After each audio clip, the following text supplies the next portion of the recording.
कमलेशने आपल्या सर्व मुलांमध्ये मालमत्ता समान वाटून दिली होती. एके दिवशी मुलगी आपला हिस्सा मागायला आली. तेव्हा ते बेचैन झाले आणि मुलांना म्हणाले, थोडं मिळून मिसळून बहिणीलाही काही द्या.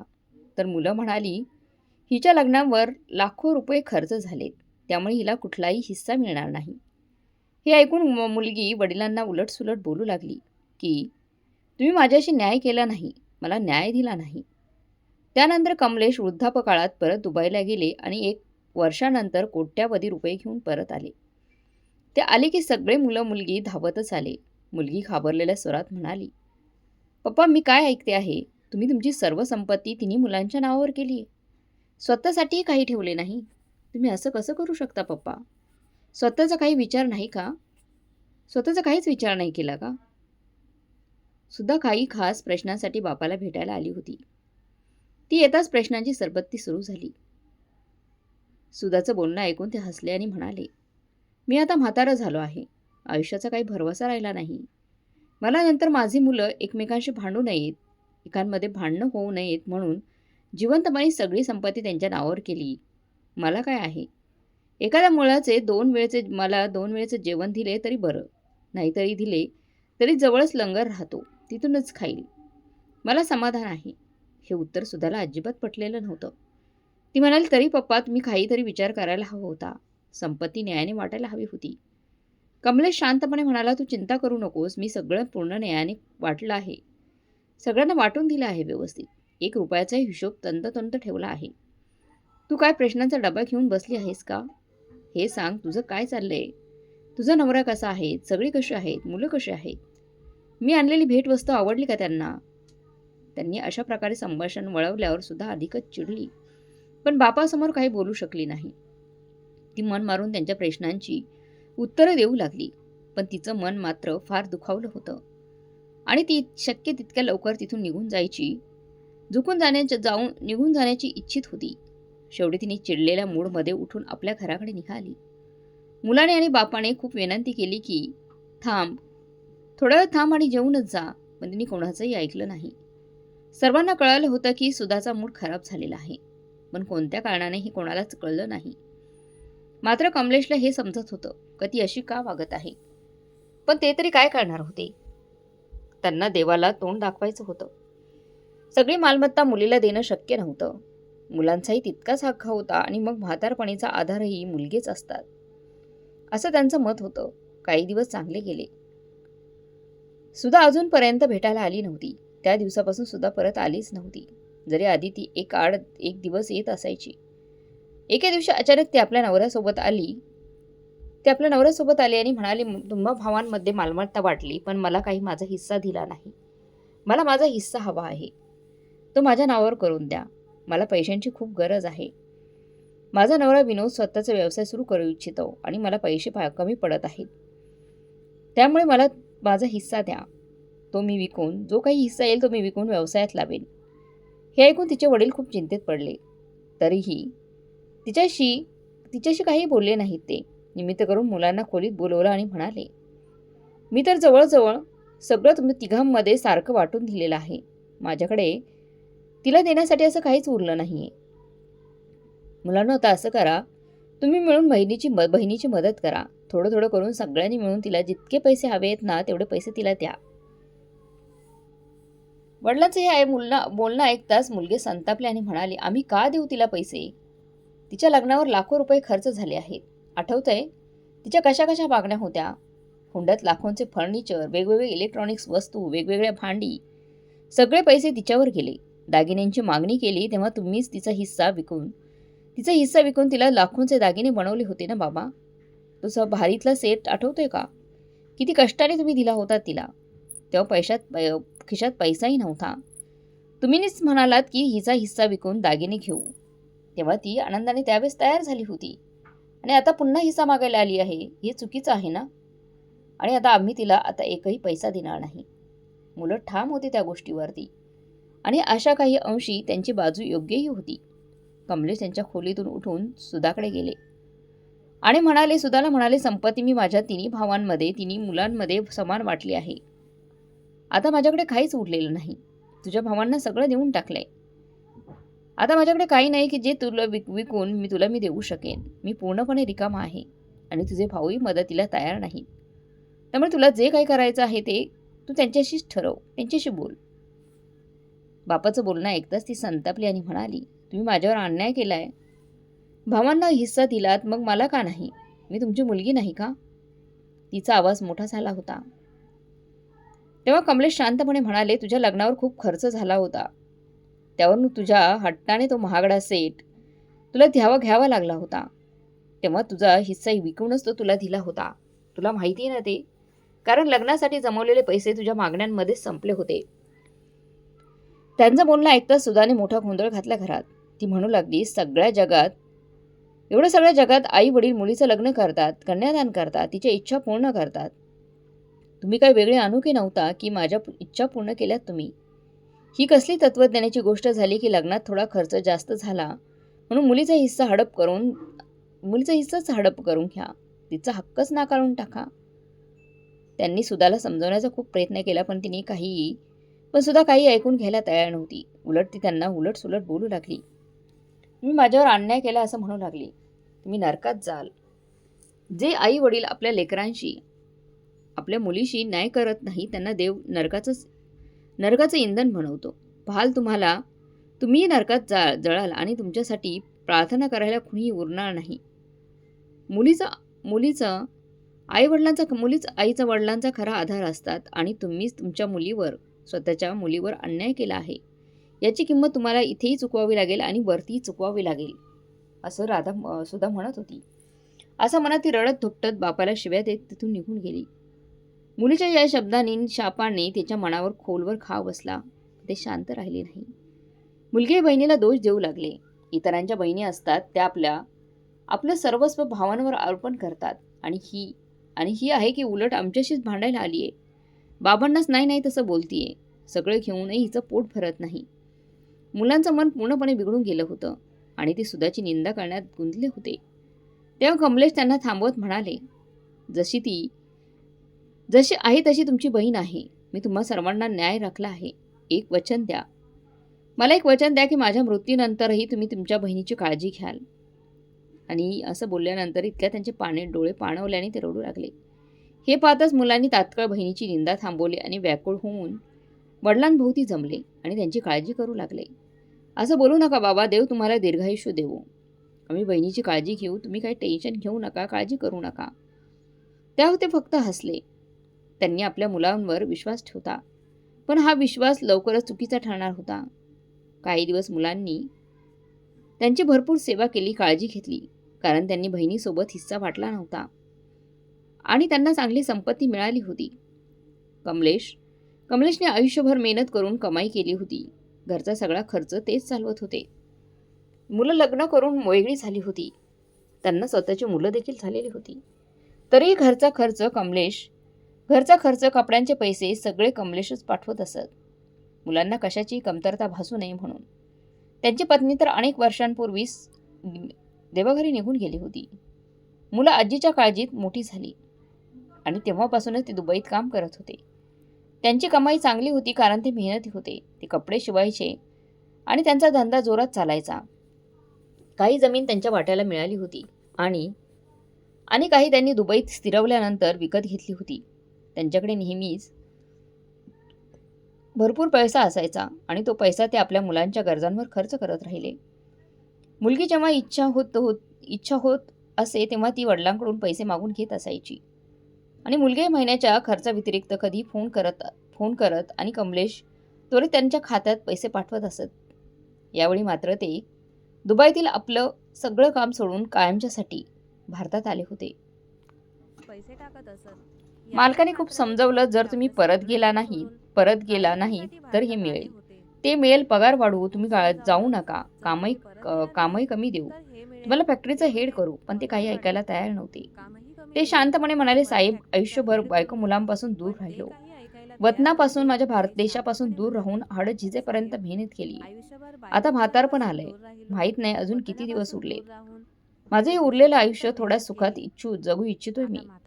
पैसा काय कामाचा? देवाने इतकं तरी आयुष्य द्यावं की नातवंडांना खुशीत घेता यावं. त्यांच्या मालकालाही घरापासून दूर राहण्याचं दुःख माहीत होतं. म्हणून त्यांनी परवानगी दिली आणि एवढंच सांगितलं की कंपनीचे दरवाजे त्यांच्यासाठी नेहमी खुले राहतील. पण त्यांचा परत जाण्याचा काहीच विचार नव्हता. इथे मात्र परिस्थिती बदलली होती. ज्या संपत्तीच्या लालसेने मुलं झपाटलेली होती ती आता त्यांच्या हाती आली होती आणि प्रत्येकाने आपापले रंग दाखवायला सुरुवात केली होती. ते पूर्ण दिवस उपाशी राहत, पण मुलांच्या बायका ज्यांना जेवायला देखील विचारत नसत, नातवंड जवळ बसली की त्यांचं मन भरून यायचं. पण सुनांना तेही नको असायचं. ते चिडून म्हणत, बाबा दिवसभर खोकत असतात, मुलांपासून लांब राहत नाहीत. म्हातारपणीचा खोकला आहे, मुलांना आजार लावतील, आजारी पडतील मुलं. आणि त्या मुलांना खोलीत घेऊन दरवाजे बंद करून बसत. कमलेश मात्र असहाय्यपणे ते सगळं पाहत राहायची. काही दिवसांनी सुद्धा आली तेव्हा ते शांतपणे म्हणाले, सुद्धा मला काही दिवस तुझ्या घरी राहायचं आहे. एकटेपणा आणि आयुष्यभराची मेहनत आता जाणवते मला. मी आजारही पडू लागलोय. वयोमानानुसार आजार जडलेत. पण तिने सरळ नकार दिला. ती म्हणाली, पप्पा मी तुम्हाला आधीच सांगितलंय की माझ्या घराची परिस्थिती कशी आहे ते. माझ्या सासरची परवानगी देणार नाही तुम्हाला तिथे घेऊन जायला. शिवाय सध्या पैशांची खूप तंगी आहे बाबा. मुलंही लहान आहेत, घरात खोल्यांची कमतरता आहे. तुम्ही भावांकडे राहत आहात, त्यांच्याकडूनच हक्काने जेवण आणि औषधाचे पैसे मागा आणि तिथेच राहा. शेवटी तुम्हीच तर तुमची संपत्ती त्यांच्या नावावर केली आहे ना. तिने नुसता नकार दिला नाही तर हेही स्पष्ट बोलून दाखवलं की वडिलांनी आपल्या संपत्तीचा निर्णय घेताना कोणाचाही विचार केला नव्हता. ती हवी तर वडिलांना घरी घेऊन जाऊ शकली असती. त्यांची सेवा करता आली असती, काळजी घेता आली असती. पण कदाचित ती बरंही झालं असते. पण तिने स्वतःचा स्वार्थ दाखवला आणि वडिलांना भावांच्या घरी सोडून तशीच निघून गेली. कमलेशने एक दोन वेळा मुलांकडे तक्रार मांडण्याचा प्रयत्न केला. पण मुलांनी उलट त्यांना सुनावलं. ते त्यांना म्हणाले की पप्पा आम्ही तुमच्या तक्रारी ऐकू की आमच्या बायकोंचे मूड सांभाळू. तुमचं म्हातारपण आहे, शांतपणाने राहा आणि आमच्या घरात काही फूट पाडू नका. आयुष्य आम्हाला आमच्या बायकोसोबतच जगायचं आहे. तुम्ही आज आहात, उद्या नसाल. या शब्दाने त्यांचं हृदय खोलवर जखमी झालं. पण त्यांनी काहीही त्यांना बोलले नाही. स्थिती दिवसेंदिवस वाईट होत गेली आणि अखेर त्यांनी पुन्हा दुबईला जाण्याचा निर्णय घेतला. कुणालाही न सांगता त्यांनी त्यांच्या दुबईच्या जुन्या मालकाला संपर्क केला आणि तिकीट कन्फर्म होताच मुलांना फक्त इतकंच सांगितलं की ते पुन्हा दुबईला जात आहेत. मुलांनी एकदाही प्रेमाने म्हटलं नाही की पप्पा जाऊ नका, म्हातारपणी त्रास होईल. उलट सगळे आनंदाने त्यांना जाऊ देत होते. सुधाला कळलं तर तीही म्हणाली, पप्पा तुमचा निर्णय अगदी बरोबर आहे. इथे तुमची काळजी घेणारा कोण आहे? दुबईत असाल तर किमान कमवाल आणि स्वतः खाल. मुलीचे शब्द ऐकून ते खोलवर दुखावले गेले. ही तीच मुलगी होती जिच्या प्रत्येक इच्छानुसार त्यांनी आयुष्यभर खर्च केला होता. पाहिजे ते तिला पुरवलं होतं. 5 तोळ्याचा महागडा दागिन्यांचा सेट त्यांनी लग्नात तिला घातला होता. इतर दागिने वेगळे होतेच. याच कारणाने तिचा हिस्सा संपला होता. यात कमलेशचा कसला दोष? इच्छा तिच्याच जास्त होत्या, ज्या पूर्ण करण्यासाठी त्यांना तिचा हिस्सा विकावा लागला होता. तेव्हा ती खुश होती आणि आता उलट तिरस्कार करत होती. वडिलांचाच तिरस्कार करत होती. सगळेच नातेसंबंध स्वार्थाचे ठरले. त्यांना दुबईला परत जाऊन 1 वर्ष झालं. या 1 वर्षात मुलांनी तर सोडाच, मुलीने देखील एकदाही त्यांची विचारपूस करण्यासाठी फोन देखील केला नाही. 1 वर्षानंतर जेव्हा ते परतले तेव्हा सगळ्यांच्या डोळ्यात धक्का बसला. ते मुलांच्या घरी न जाता एका जिवलग मित्राच्या घरी उतरले. त्यांनी मित्राला सांगितले की त्यांना एक मोठा बंगला, एक गाडी आणि काही नोकरांची व्यवस्था हवी आहे.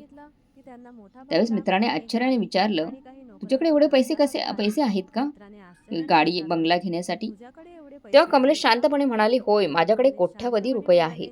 मी माझ्या आयुष्यातला मला हवं ते सर्व विकत घेऊ शकतो. आता उरलेलं आयुष्य मी माझ्या मनाने जगणार आहे. ही बातमी हळूहळू मुलांपर्यंत आणि मुलीपर्यंत पोहोचली. ते ऐकताच त्यांना जणू लाळ चटल्यासारखं झालं. जमीन, जायदाद आणि पैशांच्या लालसेने ती धावत त्यांच्या वडिलांकडे आली. भेटण्याचा प्रयत्न केला पण त्यांनी स्पष्ट नकार दिला. कारण हेच ते नातलग होते ज्यांनी 1 वर्षात स्वतःचीच मुलं आणि मुलगी एकदाही वर्षात त्यांची या खबर एका घेतली वर्षात नव्हती. एकदाही त्यांची मात्र खबर कमलेश त्यांना घेतली नव्हती. भेटण्यास मात्र नकार कमलेशने दिला, त्यांना कारण हे तेच भेटण्यास नकार नातलग होते दिला. ज्यांनी पूर्ण वर्षभर त्यांची कारण हे खबर तेच देखील घेतली नातलग नव्हती होते आणि ज्यांनी आता मात्र पूर्ण त्यांच्या वर्षभर संपत्तीचा त्यांची लोभ खबर करून सुद्धा हक्क घेतली सांगायला नव्हती. धावत आले होते. आणि आता आता मात्र ते त्यांच्या कोणाच्याही जाळ्यात संपत्तीचा लोभ अडकणारे करून नव्हते, हक्क कारण त्यांना सांगायला वाईट धावत आले अनुभव होते. आलेला होता. आता ते कोणाच्याही कमलेशसाठी एक जाळ्यात मोठा बंगला आणि अडकणारे गाडी नव्हते. खरेदी करून ठेवण्यात आली होती. कमलेशसाठी एक घरात मोठा बंगला आणि गाडी बंगल्यात खरेदी नोकर करून चाकर आणि ठेवण्यात आली सर्व सोयी होती. सुविधा उपलब्ध घरात करून नोकर देण्यात चाकर आलेल्या होत्या. आणि सर्व सोयी कमलेश सुविधा उपलब्ध करून देण्यात आपल्या आल्या नव्या होत्या. घरात राहू लागले. कमलेश आपल्या नव्या घरात एके दिवशी राहू मूल आणि लागले. मुलगी जबरदस्तीने घरात एके दिवशी घुसले. मुलं मुलं आणि आणि मुलगी मुलगी जबरदस्ती जबरदस्तीने घरात घरात घुसले घुसले आणि आत आणि येताच आत त्यांचे येताच डोळे त्यांचे डोळे चकित झाले. चकित झाले. घरातील घरातील ऐश्वर्य पाहून ऐश्वर्य त्यांचा पाहून रंगच उडाला त्यांचा होता. रंगच उडाला. त्यांना विश्वास बसत त्यांना नव्हता की विश्वास हे बसत सर्व खरं नव्हता आहे. की हे सर्व ते खरे थेट आहे. वडिलांकडे गेले आणि ते विचारू थेट लागले, "पप्पा, वडिलांकडे गेले आणि जे काही विचारू नोकर लागले, सांगत आहेत पप्पा आणि जे जे आम्ही काही नोकर तुमच्याबद्दल सांगत ऐकलेलं आहेत आहे, आणि ते जे खरं आहे का? आम्ही तुमच्याबद्दल ऐकले तुम्ही आहे सांगा की ते हे खरं सगळं आहे खोटं का? आहे. तुम्ही तुम्ही सांगा की वृद्धापकाळात हे सगळं खोटं आहे. असा कुठलाही तुम्ही निर्णय घेतला नाही." वृद्धापकाळात असा सुधा कुठलाही सर्वात निर्णय पुढे येऊन घेतला नाही. तावातावाने वडिलांशी बोलू लागली, सुद्धा विचारू सर्वात लागली. पुढे येऊन तावातावाने त्यांनी विचारू नाराजीने लागली. तिच्याकडे पाहत म्हटलं, त्यांनी "माझ्याबद्दल नाराजीने बोलाल तिच्याकडे पाहत म्हटले, माझ्याबद्दल बोलाल ते बोलाल नंतर ते बोला. नंतर आधी बोला. तुमचा स्वभाव आधी बघा. तुमचा स्वभाव बापाशी बघा. कसं उर्मट आवाजात बापाशी बोलतात. कसा उर्मट आवाजात बोलतात असं का?" उर्मट आवाजात बोलतात का?" तेव्हा तेव्हा ती ती शांत झाली झाली आणि म्हणाली आणि की म्हणाली, राग आल्यामुळे तिला त्यामुळे तिला स्वतःवर स्वतःवर नियंत्रण ठेवता नियंत्रण आलं नाही. ठेवता आलं नाही. त्यावर ते म्हणाले की त्यावर ते रागावर म्हणाले ताबा की ठेवायला रागावर शिका. ताबा ठेवायला शिका. कारण जे तुम्ही कारण ऐकलं जे आहे ते तुम्ही अगदी ऐकलं खरं आहे आहे. ते अगदी हे खरं ऐकताच आहे. सगळ्यांचे तोंड उघडेच हे राहिले. ऐकताच सगळ्यांचे तोंड दुबईतील उघडेच राहिले. कंपनीत त्यांना हेड दुबईतील म्हणून कंपनीत त्यांना म्हणून ठेवून दर महिन्याला दर 5 लाख महिन्याला रुपये दिले 5 जात लाख होते. रुपये दिले जात होते. त्यामुळे त्यांच्या त्यामुळे त्यांच्याजवळ जवळजवळ कोट्यवधी कोट्यावधी रुपये रुपये जमा जमा झाले झाले. होते. त्यांना त्यांना फारसे काम फारसं कामही करावे तिथे लागत करावं नसे. लागत नव्हतं. फक्त लक्ष ठेवणे किंवा कपड्यांचे सॅम्पल मंजूर करणं एवढेच. एवढंच त्या ठिकाणी काम होतं. पैशांची कमी उरली नव्हती. त्यामुळे तेव्हा पैशांची कंपनीच्या कमी उरली मालकाने नव्हती. त्यांना दुसरे तेव्हा लग्न कंपनीच्या करण्याचा मालकाने सल्ला त्यांना दिला. दुसरं लग्न करण्याचा सल्ला देखील दिला आणि त्यांनी त्यांनी क्षणाचाही विलंब न करून लावता टाकले. लग्न पत्नी करून आयुष्यात टाकले. आल्यावर पत्नी त्यांचे आयुष्यात दिवस आल्यावर पूर्णपणे त्यांचे बदलले. दिवस पूर्णपणे त्यांची बदलले. पत्नी अतिशय चांगली, त्यांची पत्नी समजूतदार अतिशय चांगली, आणि समजूतदार आणि प्रेमळ प्रेमळ होती. स्त्री होती. ती ती विधवा विधवा होती होती आणि तिचे आणि 2 तिचे मुलं 2 होती. मुलं होती. त्यांच्या शिक्षण खर्चाची खर्चाची जबाबदारीही जबाबदारीही कमलेशने मग आता स्वीकारली स्वीकारली होती आणि आणि दोघांच्या दोघांच्या नावावर नावावर थोडीफार मालमत्ताही करून मालमत्ताही ठेवली. करून ठेवली होती, जेणेकरून त्यांचे सुरक्षित राहील. भविष्य सुरक्षित पत्नी राहील. त्यांची पत्नी मनापासून त्यांची सेवा करत मनापासून होती. सेवा करत होती. त्यांना प्रत्येक प्रकारचा आनंद, सोय देत होती. दुसऱ्या लग्नानंतर कमलेश जणू पुन्हा तरुण झाले होते.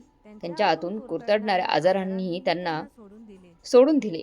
कदाचित माणसाचा एकटेपणा सर्वात मोठा आजार असतो.